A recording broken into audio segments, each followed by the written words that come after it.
Мінекей қымбатты көрермен, біз аз ғана үзілістен соң өздеріңізбен қайта жүздесіп отырмыз. Біздің арнамызда арнайы қонақтарымыз келіп отыр. Әріптесім таныстырып кетсе.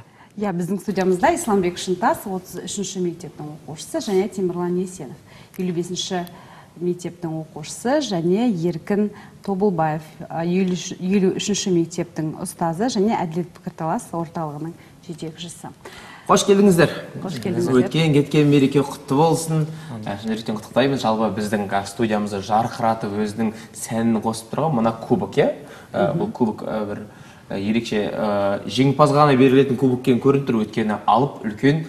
Ендеше жақында ғана Алматы қаласында өткен үлкен пікірталас сайысында жеңімпаз болған біздің ақтөбеліктерге сіздер де бір құттықтап қоюларыңызға болады, құрметті ақтөбеліктер. Ендеше ал жігіттер, қалай болды жалпы? Жарыс қалай болды? Пікірталас қалай болды? Біріншіден қайырлы таң Ақтөбе. Пікірталас өте жоғары деңгейде өтті. Өйткені Қазақстанның бүткіл түкпірінен келді осы жарысқа. Өйткені бұл халықаралық турнир болғандықтан 8 аймақ қатысты бұл турнирге. Осы біз іріктеу ойындарында 4 аймақпен қатарынан ойнап шықтық. Қарағанды, Астана, Алматы. Ойын керемет деңгейде өтті, жоғары деңгейде. Қанша команда қатысты? Жалпы көлемде 50 команда қатысты. Турнир 3 тілде өтті. Ағылшын, орыс, қазақ лигасында. Ақтөбеден 2 тілде қатысты, қазақ және ағылшын лигасында. Енді жүлделі бірінші орынды алыпсыздар, Қандай тақырыпта пікірталас өтті? Қандай тақырыпта сіздер жоғары деңгейде өнер көрсеттіңіздер? Сол турасында айта кетсеңіз. Саясат, тарихқа байланысты немесе қоғамға байланысты нәрселер болды. Мысалы, ұбт-ның немесе қазіргі таңда үй тапсырмасы керек емес, немесе керек деген секілді тақырыпта, немесе жоғары оқу орындарының қала ішінде болған жақсы ма, немесе сыртында болған жақсы ма деген секілді қоғамдағы тақырыптар. Ал негізгі біздің президенттің жолдауы бойынша да тақырыптар болды. Мысалы, интеллектуалды ұлтты қалыптастыру үшін не керек деген секілді факторларға екі тараппен ойнауға болады. Керемет. Түсінікті. Жалпы енді біздің Ақтөбеден қанша команда бар ол жаққа? Ақтөбеден жалпы көлемде студенттік лигадан 4 команда бар, мектеп лигасынан 8 команда бар. 8 команда бар. Барлығы әйтеуір бір жүлдеге ілікті ме? Жалпы студенттік лигада Талпыныс деген номинацияға ие болды. Ал мектеп лигасы жүлделі бірінші орын ие болып, Сүлеймен Демирел атындағы университеттің 30% жеңілдік грантын жеңіп алды. Міне көріп тұрмыз, дәл мына жерде жазып қойыпты. Сүлеймен Демирел университетінде оқу ақысын 30%-ық жеңілдіктің иесі деп, Темірлан, құттықтаймыз. Жалпы нешінші рет қатысып отырсыңдар? Бұл турнирге мен 2-ші рет қатысып жатырмын. 2-ші рет жүлделі бірінші орын жеңіп алдым. Ал Исламбекпен биыл 1-ші рет қатысып жатыр. Алдыңғы жылы әріптесім басқа сол Алматы қаласының бір Аида деген бикешпен қатыстым.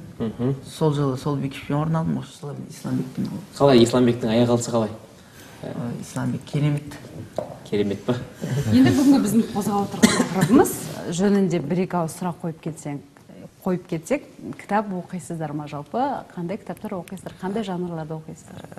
Өлгендер қайтып келмейді деген кітаптың басын бастағам, бірақ соңына шейін аяқтаған. Не туралы? Ішінде басында не жайлы жазған, менің атым Қожаның несі жайлы, өлгендер қайтып келмейді деп бастаған. Баланың өмірі қандай қиыншылық көреді, анасынан айырылады, немесе түрмеге түседі, досынан айырылады. Сол секілді, сол өмірінің соңына дейін сол баланың оқиғасы келеді. Сосын Бердібек Соқпақбаевтың балалық шаққа саяхат, немесе сол Бердібек Соқпақбаевтың сол оқиғалары, немесе тағы да басқа кітаптар қызық. Немесе пікірсайысында сондай кітаптар береді бізге сыйлыққа. Осы кітаптарды біз Ақтөбе қаласының әкім клубының турнирінде ұтып алған болатынбыз. Осы кітаптарды Исламбек екеуміз. Сол кітаптарды оқып бастаймыз. Дебат арқылы бір жағынан сауатымызды да ашып жатыр. Дұрыс. Ереке, сіз өзіңіз қандай кітап оқуға кеңес бересіз жас дебатшыларға?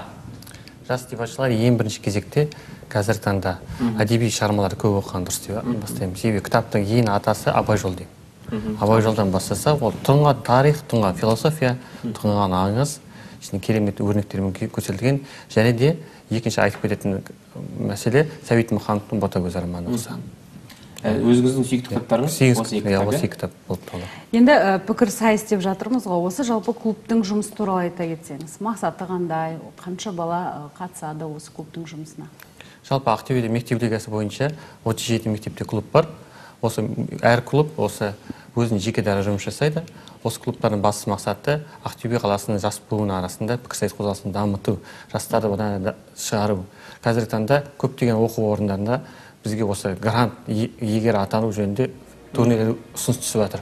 Осы турнирлерге аталған оқушыларды қатыссақ, ол ата-ананың да мерейі, ұстаздың да мерейі, мектептің де мерейі болды. Түсінікті.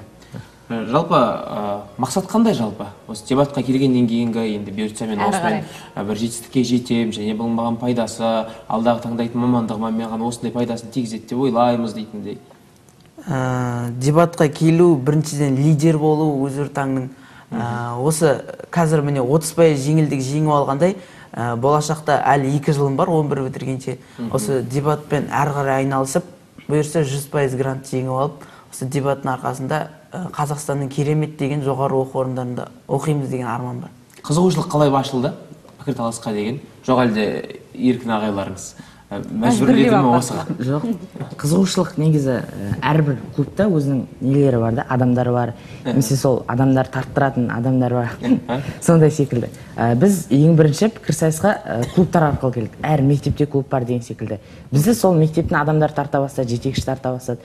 Осылай сөйлеуді үйренесің деген секілді. Сосын біз басқа мектептің балаларымен сайысқа түсіп пікірталастырдық. Содан біз қызықтық, және біз мынандай ғой, грант дегесін қызықтық, немесе қазіргі таңда көпшіліктің алдынан сөйлеуге қызықтық, немесе қазіргі таңдағы дебатерлар, үлкен ағаларымыздар соларға қызығып, қазір дебатқа қатысып жүрміз. Енді жаңа студент айтып кеттіңіздер, Ақтөбе осы әділет пікірталас орталығынан бірнеше осы қаламызға, елімізге белгілі жігіттер, қыздар шығып жатыр деп, солар туралы айта кетсеңіз. Жалпы Ақтөбе дебат жөнінде айтып кететін болсақ, мықты жігіттердің бірі ол Ербол Шыма болып табылады, Әлішер Мәжит болып табылады. Осы жігіттер көрсеңіздер, қоғамда, халықтың ортасында өзінің азаматтық борышын орындап, өзінің әрі қарай сауаттылығын арттыруда олар деген. Мысалы айтып кететін болса, олар осы жастар үшін жұмыс жасап жатыр. Жастар елдің болашағы болып табылады. Жалпы көпшілік алдында сөз сөйлеген кезде өзіңнің ойыңда жаңағыдай кібіртіктенбей, қара терге малшынбай, дүп нақты жеткізу үшін қанша уақыт дайындалу керек? Мысалы үшін 20 минут әріптесіңіз екеуіңіз тоқтамай сөйлеу үшін қанша уақыт дайындық кетеді? 10 минут мысалы үшін. Бір 10-15 минуттай дайындық керек шығар. 15 минут дайындық болады. Кез келген тақырыпқа? Кез келген тақырыпқа болады. Өйткені Астана қаласында британдық формат бар ғой, БПФ деген, ол әлем бойынша формат. Осы форматта жаңағы 15 минут қалғанда тақырыпты береді. Сол бойынша дайындаласың. Оның өзінде 10 минут сөйлейсің сен, соған 15 минуттың ішінде тақырыпқа дайындаласың. Ол біздің ойлау қабілетімізді дамытады. Тек 15 минуттың ішінде не айтасың, аргументтеріңді бәрін дайындап аласың. Сонымен өзіңнің позицияңды қорғап шығасың. Бұл дегеніміз бірінші кезекте әрбір клубта 7-сіне бірлет жиналыстар болып отырады. Осы жиналыстарда неше түрлі тренингтер болады, дамыту жұмыстары жүргізіледі. Бұл ең бірінші кезекте жетекшілердің арқасы деп ойлаймын. Осының дайындықта шығу. Дұрыс, өте дұрыс, орынды пікір деп ойлаймыз. Енді қашан болады тағы да бұндай пікірталас сайыстар? Алла қаласа, енді бұйырса осы мамыр айында республикалық турнирлер күтіп отыр. Ол Ақтөбе қаласында болуы мүмкін. 21-іне жоспарлап отыр. Дайындық қалай? Өлгендер тірілмейді, оқып пайдасы тиеді деп ойлайсыздар ма? Жоқ, пайдасы әдеби тілде немесе сөйлеу манераңа пайда келтіруі мүмкін, бірақ тақырыптар шыға салысымен тыңғылықты дайындалу керек. Мысалға 10 минут беріледі сіздерге сөйлеу үшін. 10 минуттың ішінде енді бос сөз деп айтып жатамыз, су сөз деп. Сіздер әдеби тіл емес, керісінше нақты фактілермен сөйлеу керексіздер, дұрыс па? Әр тақырыптың сол тақырыпқа байланысты фактілер жинайсың, сол тақырыпқа байланысты мысалдар жинайсың. Соларды ойын барысында айтасың, сөйтіп позицияңды қорғайсың. Ал пікірсайыста бос сөзбен орын алу мүмкін емес. Мүмкін емес, иә. Жалпы тыңдаушының назарын еліктіріп алып кету үшін, және де тыңдаушыны қызықтырып алу үшін бір өздеріңіздің козырларыңыз бар ма? Құпиясын аша кетсеңіздер тікелей эфирде. Жалпы сөйлеу манерасында немесе эмоциямен ойнау деген секілді, мимикамен ойнау деген секілді нәрселер бар. Жалпы солардың өзі көп көмегін тигізеді. Ал негізі әр адам сөйлеу барысында, мысалы тұрып сөйлесе немесе еркін жүріп сөйлесе, өзінің ойын жинақтай алады. Немесе сол өзі козыр деп ойлаймын, эмоциямен ойнау немесе мимикамен ойнау. Исламбектің козыры эмоция екен. Ал сенің образың, Темірлан? жеңіске жету үшін негізі төрешінің көмегі көп қой. Бірақ мен сол артында отырған публика, халық ұйықтап қалмау үшін бір жағынан эмоцияны да арасында қосып қоясың.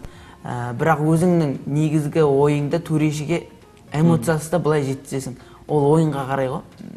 Финалдық жерде, финал болып жатқан жерде сен нақты фактымен ешқандай эмоциясыз ойнау керексің. Өйткені ол сенің шешуші сәтің, ешқандай эмоция қажет емес. Сенің ойыңды төреш түсінсе болды. Ал былай ойындарда эмоциямен ойнай беруге болады. Демек, сіздерге актерлік шеберлікте қажет сияқты, иә, кішкене, иә. Осы орайда болашақта қандай мамандықты таңдайсыздар? Бұйырса маркетологқа түсем ба деп отырмын. Керемет. Ал сен? Исламбек. Экономика саласына қатысты немесе басқа да салаға қызығы болады. Мысалы, нархоздағы қазіргі таңда бір басқару жүйесіне немесе тағы да басқа мамандықтар қызық. Соңғы сұраққа жауап берсеңіз, Ереке, осының алдында қыздар тобында алып келгенсіз. Олар да жеңімпаздар. Мінекей жігіттеріңіз, бұлар да жеңімпаздар. Жалпы қалай, қыздармен жұмыс жасаған оңай ма, жігіттермен ба?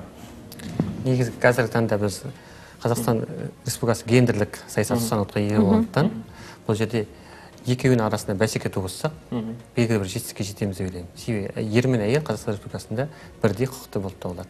Ереке, енді көп-көп алғысымызды білдіреміз, жалпы оқушыларды, жастарды осындай қызығушылығын танытып, біздің арнамызға әкеліп жатсыз. Деңгейлері өсіп қалған жігіттердің де, сондықтан да ол сіздің ерен еңбегіңіздің арқасы деп ойлаймыз.